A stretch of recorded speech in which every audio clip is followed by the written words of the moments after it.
Barroso ele se mostrou alheio ao descompromisso do Lula, né? Que disse na segunda-feira que gênero e raça não seriam critérios para a escolha do substituto da Rosa Weber. E o Barroso, ao assumir ali a presidência do Supremo, ele incluiu no seu discurso esse compromisso de aumentar a participação de mulheres nos tribunais. Tinha o Lula sentado na poltrona ao lado, né? E ele se acorrentou, por assim dizer, a critérios de promoção no judiciário que levem em conta a paridade de gênero, né?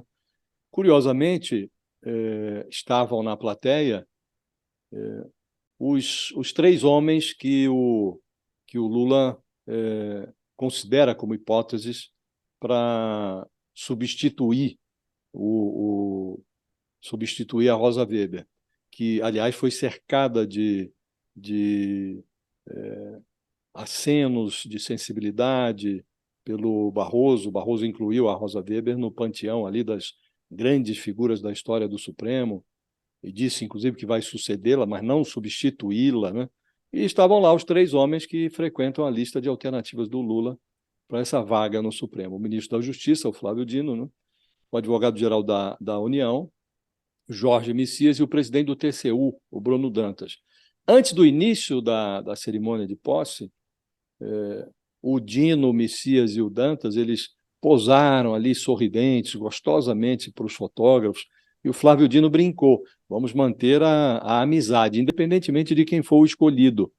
E, entre risos, os outros dois concordaram. Essa cena, Diego, ela faz lembrar uma passagem da biografia do Tancredo Neves, velha raposa da política brasileira. Eleito presidente da República no colégio eleitoral, o Tancredo intensificou a articulação para escolher a equipe ministerial que seria empossada pelo José Sarney depois da morte do Tancredo. Aí havia um autocandidato, um deputado, que era autocandidato a uma vaga na esplanada dos ministérios. E esse deputado pôs-se a plantar notinhas nos jornais, dizendo que ele estava cotado para ocupar uma vaga no ministério. Incomodado com o silêncio do Tancredo, presidente eleito, ele pediu uma audiência. Chegou e falou: doutor Tancredo, está todo mundo perguntando se eu vou ser ministro, o que eu faço? Aí o Tancredo falou: diga que eu te convidei e que você não aceitou.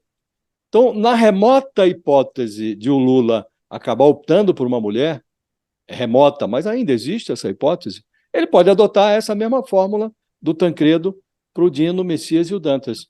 Diga que eu os convidei e que vocês não aceitaram. Torça-se para que isso ocorra, porque não será uma cena dignificante, Diego, se, de fato, a ministra Rosa Weber, que teve uma atuação de mostruário no Supremo, se ela vier a ser substituída por um homem.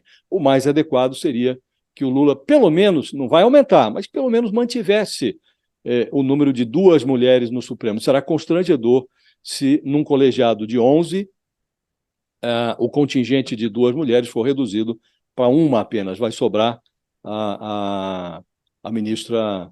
A ministra Carmen Carmen Lúcia. Lúcia. Carmen Será Lúcia. constrangedor. Não seria razoável. É bom que o presidente escolha uma mulher, e não faltam mulheres. Se ele fizer a opção por mulheres negras, também não faltam mulheres negras qualificadas para ocupar essa posição no Supremo. Perfeito, Josias. Professora Luciana, bom dia para a senhora. E é isso, né? Ainda mais para o presidente Lula, que subiu ali a rampa do Palácio com adversidade, né? E agora me parece que tem essa questão toda para resolver, né? Tem uma pressão forte, mas que faz sentido, não, professora? Bom dia. Bom dia, Diego. Bom dia, Josias, doutora Cláudia. Uma satisfação estar aqui com vocês e também saudar todas as pessoas que estão acompanhando. Realmente, Diego, o que a gente tem visto, não apenas, né, nesse desenrolar, né, nessa escolha, no novo ministro do STF, é muito contraditório com todo o ritual, né, e todas as expectativas que foram criadas em torno, né, do governo Lula, né, quando ele subiu ali, né, a esplanada, né, com uma composição ali, né, muito diversa, né, muito mais representativa, efetivamente, das características da população brasileira. E a gente viu aí vários episódios, né? Duas ministras mulheres, né, sendo substituídas por homens, né? A primeira indicação, né, no STF também, né, de Lula nesse mandato, também, né, foi de um homem, né, branco, né, que tinha uma relação de muita proximidade, e aí toda agora essa movimentação é bastante preocupante, né, para a representação de grupos que precisam de maior visibilidade e representatividade, né? A gente gosta muito de falar em direito das minorias, né? São grupos que são minoritários, eles não são minoria, as mulheres são a maioria da população brasileira, né? O que eles precisam, o que esses perfis, né, da população, eles precisam de representatividade em todos os espaços, né, institucionais, os espaços de poder. Então, o que a gente tem aí é uma frustração, realmente, né, tendo em vista como está sendo conduzido, e tudo indica que a gente possa ter aí uma baixa na representação de mulheres no judiciário, que é um grande retrocesso institucional, né, e democrático, né, de ganhos que a gente teve aí nos últimos anos. Verdade, professora. Josias, o que mais você destaca do discurso do novo presidente do Supremo?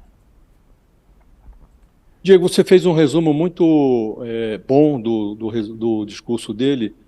O que eu achei nesse discurso, que foi um discurso feito de otimismo e sutileza, o Luiz Roberto Barroso, ele como que virou a página do 8 de janeiro para enxergar o capítulo seguinte da história.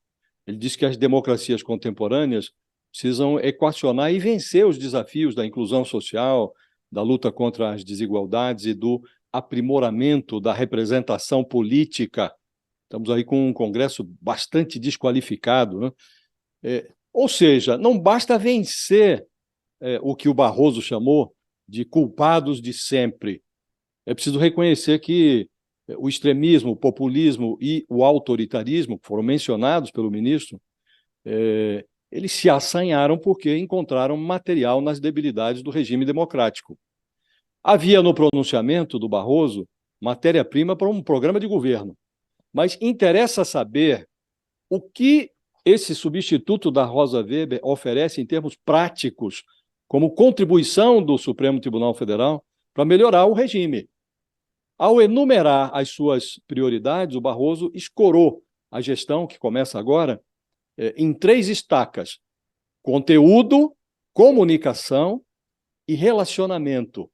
Isso inclui, segundo ele, aumentar a eficiência da justiça, melhorar a comunicação com a sociedade para desfazer incompreensões e mal-entendidos. E, de resto, o Barroso disse que o judiciário deve ser técnico e imparcial, mas não isolado da sociedade. O ministro quer que o Supremo enxergue e ouça o sentimento social. Isso é fácil de falar, dificílimo de realizar numa presidência de apenas 2 anos. Eficiência nas decisões, didatismo na comunicação e sensibilidade no relacionamento com a sociedade. Quis me parecer, Diego, que o Barroso está à procura de um antídoto capaz de livrar o Supremo Tribunal Federal de um veneno que o Bolsonaro inoculou nas instituições brasileiras, o veneno da desconfiança. Todo o resto do discurso do ministro depende disso. E o ministro resumiu ali os seus propósitos numa frase que me pareceu muito interessante. A gente na vida deve ser janela e não espelho, ter a capacidade de olhar para o outro e não apenas para si mesmo. Foi como se o Barroso aconselhasse os outros 10 ministros do Supremo a se questionarem os seus próprios botões sempre que olharem para o espelho. Eles precisam perguntar: e se a vida estiver do outro lado? Então, aperfeiçoando-se, o Supremo talvez contribua para melhorar a democracia brasileira, que hoje é um extraordinário modelo de organização social, que é composto de 3 poderes e milhões de impotências. Ou melhoramos isso, ou continuaremos com as mesmas debilidades. É isso.